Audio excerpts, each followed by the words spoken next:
Welcome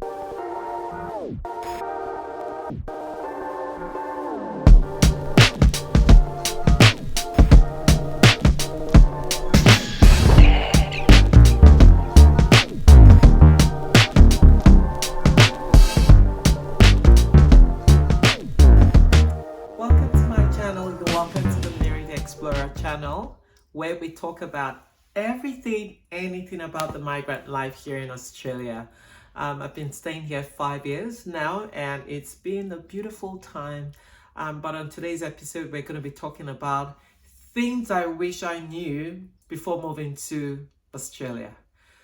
I mean, Australia is so far away from your country that you're planning to leave or jackpot from. By the way, I just learned that jackpot word just a few weeks ago. No, not a few weeks ago, probably about 2 months ago. And if you do not know what jackpot is the African science of relocating. If you want me to metamorphosis dictionary meaning. So it is the process of not running away. It is the process of relocating from your country to other countries to have a better life and to exchange it for, providing your skills to other parts of the world other than your home country.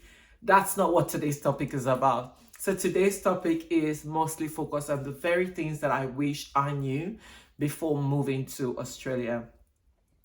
Number one is I wish that someone had told me that it could or it would be lonely living far away from home. So in your home country, you have your aunties, your cousins, your nephews. You can celebrate all of your family celebrations, and literally your family members are probably just a stone throw from each other or just nearby. But in Australia, for any one of them to come and celebrate Christmas with you, they have to fly probably 36 hours for one family member, and it is very expensive to fly one person to come and celebrate with you. So that was something that was a shocker. But for us, we didn't feel the pinch of that loneliness and, that quiet journey that a lot of people focus or experience because we migrated as a family. And I'm a big advocate on if you can move with your family, at least one person or two people, if you can move with your family members, it will really help. A lot of people that have come in as students, I mean, they have no parents here, no brother or sister here. After their school activity, there's nothing else to do. I mean, Australia is a really big country, or whatever state you might be in. Maybe Sydney might be a big state or city, but it might be really difficult for you to move around, for you to, get your feet on the ground easily. And sometimes a lot of, new migrants slip into depression, slip into mental health issues because it's a real change, which I mean every human being will experience. You could start feeling what do they call it? I think you start missing home, feeling homesick. For us, we were feeling homesick, but we tried to manage it by having lots of phone call conversation with my parents, my husband's family members. That would also help, but that's not a long-term fix to fix loneliness or depression or anxiety.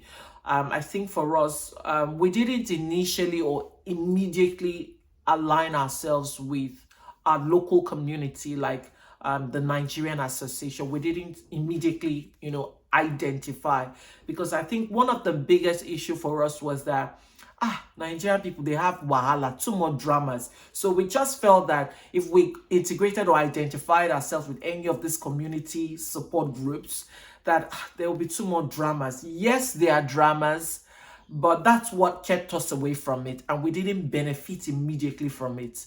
Like, there's so many things that happen on that level that we missed out on. For example, if you want to renew your passports, your international passport, you can't go back to Nigeria or your home country to renew your passport. So the embassies organize certain sessions and workshops in each state in Australia through the community. And if you're not identified or registered with those community, you miss out on vital information. So for us, we missed out for so many years.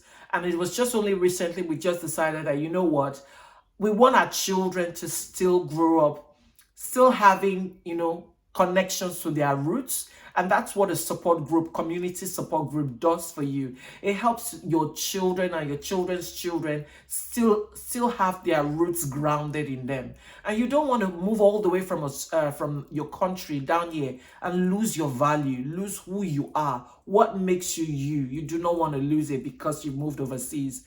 Migration should not take away your fundamental value system. It should only add to it. And I notice a lot of migrants, they come here and they just forget what makes them them. And when they have children here, they don't pass on those values. And then you have a generation of people that just do not have any values. They do not know where they come from. And that's something that's not good. So one thing to fix that loneliness, fix those issues that I mentioned earlier, is to have connections to your local community that will help you. Another thing that no one told me about, I'm just going to be looking at my book because I wrote that down and I do not want to forget. Another thing that helped me, another thing that I wish someone had told me was that, hey, to get a job here is not beans, it's not easy. To get a job anywhere in the world from your home country is still not easy. Then you can imagine getting a job in a foreign land you've never worked in, you do not know how their system works, and you're trying to get a job. It is a daunting task. And I wish someone had told me that it might be a good walk in the park, but no one did.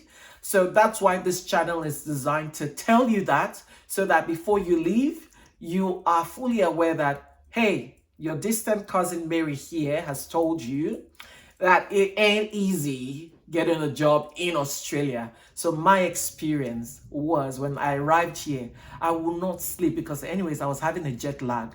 So I wasn't sleeping for the first 1-2 weeks. I wasn't sleeping the night time in Australia. I wasn't sleeping well. So I converted that time to job application time. I would apply to the high jobs, to the manager jobs. I would apply to, is it the blue collar jobs or white collar job? To be honest, I'm not sure which one of the color.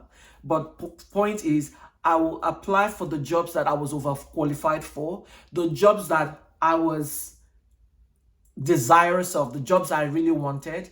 But the thing was that in 1 week, I had a target. So if you're applying for jobs, have a target of how many you want to apply for in a day.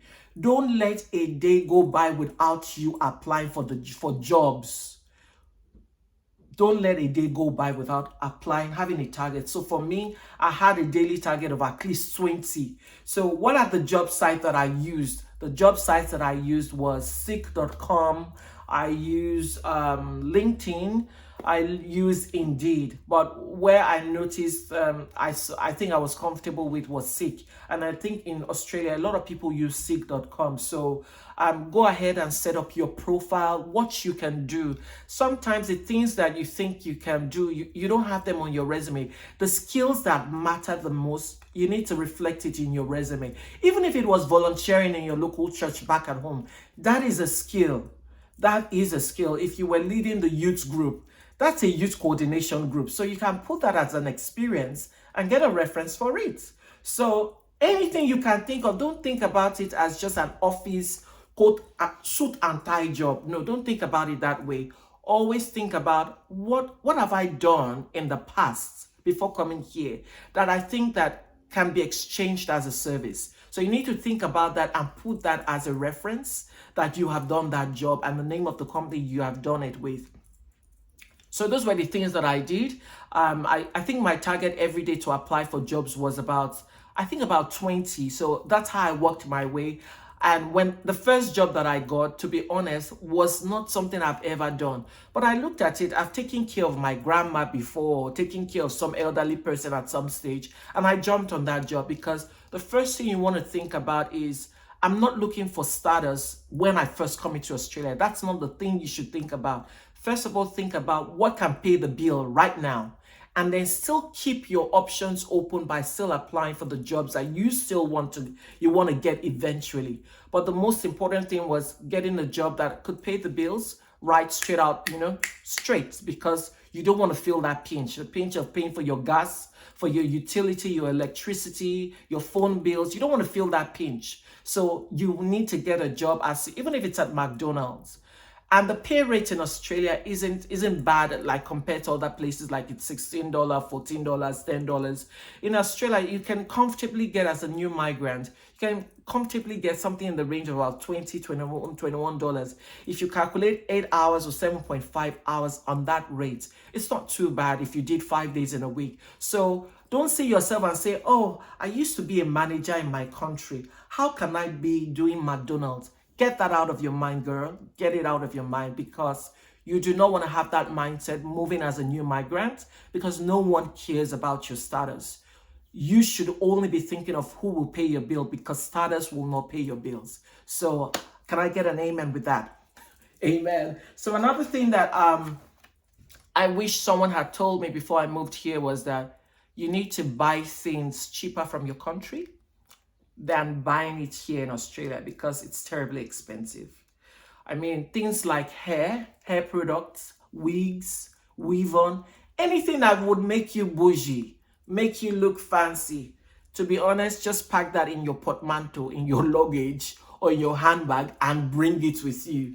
Even up to makeup, just buy it straight from your home country, because you will need to save on those pennies in the first 6 months when you come here. Another thing that I wish someone should have told me would have been for me to learn how to do handcrafts. So handcraft meaning how to weave hair, how to braid hair. Right from time anyways, I've just never known how to sew a button to a cloth. So if any cloth tears, I have no idea on how to sew that in. To be honest, I have no idea, but I'm a woman. I have no idea. But thank God I'm not in Africa, where anybody would have said, hey, my daughter-in-law, you do not know how to sew. That's not what my son should have married. But thank God we don't have that here. But no one cares about that. But I wish I knew how to do it, because my kids, their school uniform gets torn every term. A term is 10 weeks. So their school uniform must have a tear. And I don't know how to sew it. So I wish I'd learned how to sew. Or my daughter, she has to do her hair let's say every 4 weeks or every 6 weeks. But I don't know how to, and I have to pay a lot of money for someone else that is a Nigerian to come and do my daughter's hair or my hair. And to get your hair done here, at least a minimum to braid your hair should be, let's say, about $150. That's like the worst case scenario, $150. If you see anyone that you know and you have good rapport with, the worst case, the jale amount, discounted price will be, let's say, $100 for one hairdo. It does not include your wig, doesn't include your hair product, hair extension. You have to buy the hair extension separately. And a pack of hair extension is maximum, you can get it about $10 or $15.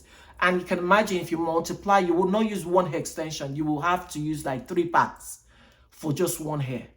And God help you that it is in the summer and your hair is itching you and you have to loosen it after 2 weeks or 3 weeks. Amen.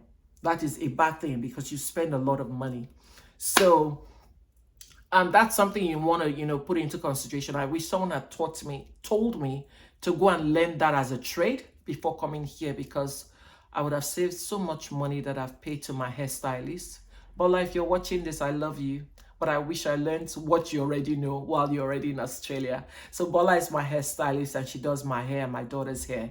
But that's a quick tip. If you can learn that, go and learn that. If you can learn sewing, go and learn that. It will really help you save on that as well. The last thing that I wish that someone had told me would be, no one borrows money in Australia. Even your community people, they will not borrow you money. So you need to, that mentality that if you were in your home country, like now, if you got stranded back in Nigeria or in your home country, you can call your mother or your father, they can send you money. In Australia, nobody will borrow you money, because even the person that is a Nigerian that is your church member, they will not borrow you money. So you've got to always budget, plan your monthly budgets, think and be very smart with your money. Plan the whole month And think of, anything could happen down the track. Plan for those unplanned incidences. It will save you. And the last and final thing that I wish someone should have told me is your first job or your second job, don't look out for casual employment.